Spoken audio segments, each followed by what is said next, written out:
What's going on, everyone? So the Lakers ended up trading and got their 3-and-D wing as well as a backup guard, which I actually think is the kind of low-key under the radar pickup. Shake Milton, he's a versatile combo guard that can play really 1 through 3 because he's got a 7-foot wingspan and 6'5". He's got good athleticism.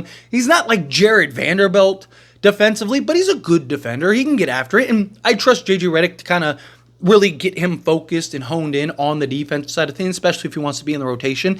I don't think he's going to be a 15 to 20 point a game guy, but he's a guy that can give you 20 on any given night. He scored 20 twice in the last 3 games, and then that final game, he gave you 16 and 12, right? Like, that was a great pickup for the Lakers, in my opinion. And you turned a guy in a Maxwell Lewis who isn't even playing in the rotation and probably won't be for a couple years, into a guy that can help you now and is dirt cheap for the next 3 seasons. Like, that was a great move and deserves some applaud. But now that you got your 3-and-D win, which is the hardest part, by the way, right, compared to like the guard position and the center position, what's next, right? The Lakers still need a athletic point of attack guard, ideally, and a backup center. Well, the Utah Jazz, right? Utah Jazz are probably the best option out there and on the market for the Lakers. If you can bring in Collin Sexton, Walker Kessler, chef kiss. I don't even hate the idea of John Collins, and I've talked about this before. I originally was kind of like, no way, like, it's just, his contract's bad for what you got to take. But if it gets you Walker Kessler, for one, sure. And 2, he's been very good this year on both sides of the basketball, shooting the 3 ball excellently. And he's a sizable, athletic, like hyper-athletic forward, like wing, right? Which would give you more defense, more size, more length, more versatility, especially if you're trading Rui Hachimura, right? I don't hate the idea if you get Kessler and John Collins, give you another versatile, sizable wing, and then go get you another or your backup center and center for the future, right? Especially if Shake Milton can kind of work out, right? So the Lakers want to kind of reevaluate and kind of step back and see how these new acquisitions work. And Jared Vanderbilt slowly making his way back to the court. He's doing non-contact. Christian Wood should be hopefully in a couple weeks, right? So Rob Pelinka kind of wants to step back and reevaluate for a moment, which makes sense, right?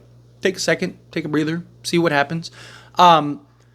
And in doing that, I think you kind of monitor, like, what can Shake, because if Shake Milton can play that backup point guard role for you and be a point of attack and, just be serviceable, right? You're not asking him to play 40 minutes a game, just like, hey, in 20 minutes of action, can you play some defense, knock down the open shot, and make some plays for guys? Perfect, right? Like, maybe you don't really need that other guard.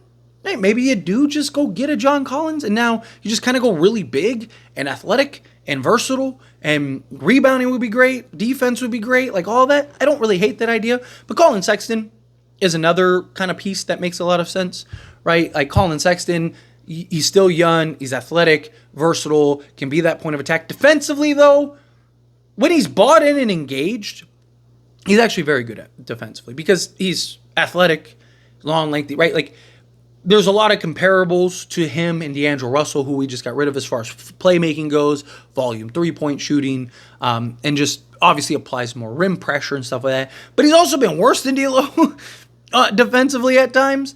It's one thing when you're on the Utah Jazz and you're on a really bad team that like really isn't trying to win or compete or do anything, and then you're on a team like the Lakers and you have guys like Dorian Finney-Smith and Max Christie and Jared Vanderbilt and Anthony Davis and stuff like that to really kind of help push. Like, everyone else is playing defense. You don't want to be the guy that's standing around doing nothing. Plus, JJ Redick was able to get D'Lo to buy in defensively and be invested. And he was actually good. Like, again, not great, not elite, anything like that. So Collin Sexton, I do and can see as a guy that could really kind of get after it defensively and really make some noise for the Lakers. But there's also a proposed trade that's going around and kind of making its rounds. Always take this stuff with a grain of salt. However, proposed trade between the Lakers and Jazz.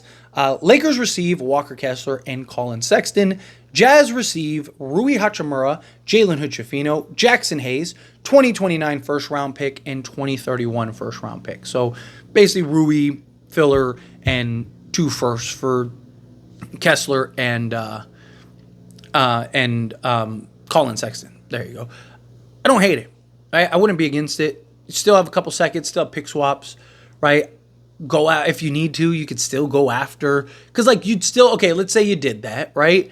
You'd still have Gabe Vincent, right? And then you'd still have on top of Gabe Vincent, you'd have Jared Vanderbilt, right? So your backup guard position could be fine. You could just keep Gabe Vincent if you want, or take those two and go get like add another vet minimum guy, and then just go get a Bruce Brown or a Malcolm Brogdon, or do you take a flyer on like Alonzo Ball at that point, something like that, and then now you have that in a backup role, and you're good, and you still maintain flexibility in the offseason.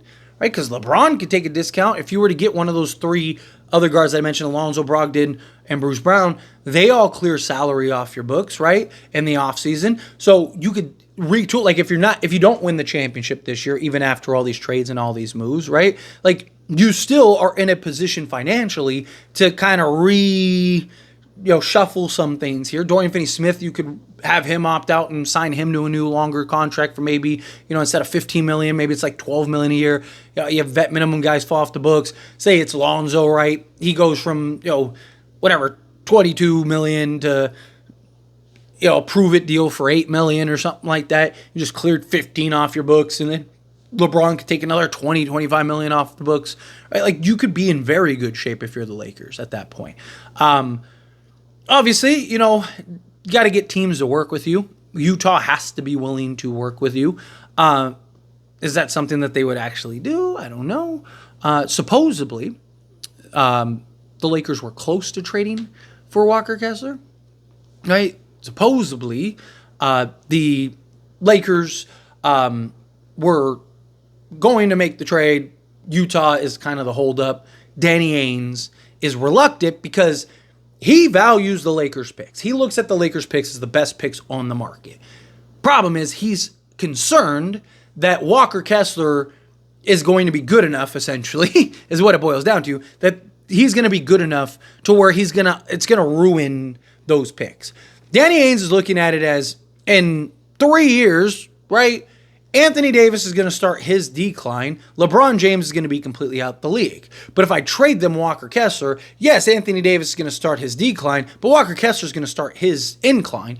And Walker Kessler could be an all-star type of center, right? So they're like, he's looking at, he doesn't care about right now, right? He doesn't, like, if Lakers win the next 4 championships, like, who cares? He's not worried about right now. He's worried about 2029, 2031. What do those picks look like? How do those picks convey? Right? Like, so, and the 2027 pick, he's not really worried about it. Top 5 protected, right? So, like, he's not, if it's a lottery pick, he doesn't get it, right? Unless it's like a higher lottery pick. But, so, like, the 2027 pick was just like, icing on the cake for him, really. It was more about clearing the deck. But the 2029 first and 2031 first, those are the picks that he's really, like, he's looking at and going, man, LeBron will be gone. Right? Maybe. I mean, he did say 5 to 7 years, so who knows? But he is, he said it's probably not going to happen, but you never know with LeBron, right? But he's hoping LeBron's out of the picture. Anthony Davis has begun his decline because he'll be, 34 at that point. And then, but the concern is Walker Kessler's going to be good enough. But here's the thing, like, Lakers are the Lakers. You don't think in 4 years after LeBron James that the Lakers aren't going to have another star by that point? Right? Like, Kobe retired and LeBron came, 2 years later? Right? What was it, 2-3 years later, if that? So, like, I don't think it's going to be that long before the Lakers get another star.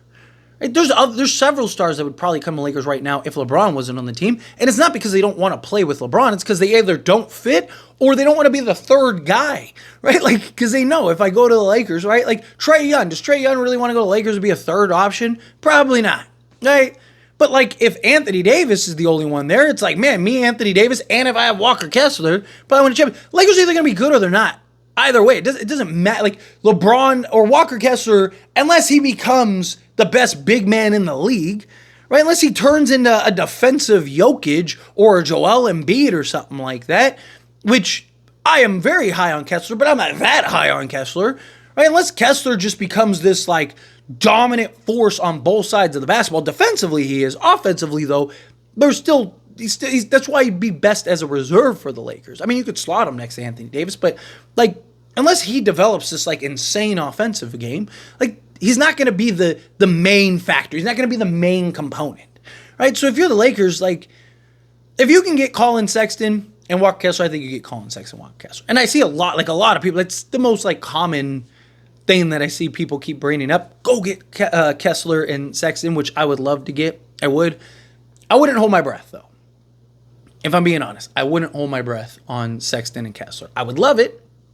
If the Lakers can pull it off, beautiful. Beautiful. If you're telling me we finish this trade deadline with Kessler, Sexton, Shake Milton and Dorian Finney-Smith, maybe get a little like minor piece or two here. Like I've said, like a Cody Martin or something like that. Let's go. Let's go. Healthy Vandal, healthy Christian Wood. Whew, let's go. But anyway, as always, this is a discussion, and I pass a question on you. Let me know your thoughts and opinions down in the comments below. What do you think? How do you feel? What are your thoughts? Do you love the idea of Walker Kessler and Collin Sexton? Would you prefer, maybe like I mentioned, John Collins over Collin Sexton? Do you just want Kessler? However you feel, whatever your thoughts are, I'd love to hear it either way, so let me know down in the comments below. That being said, if you haven't liked this video, hit that like button. Helps me a lot. It's me enjoy these types of videos, and I truly appreciate it. Not subscribe to the channel, hit that subscribe button. Turn on the bell notifications. Appreciate y'all. See you in the next one. Thank you.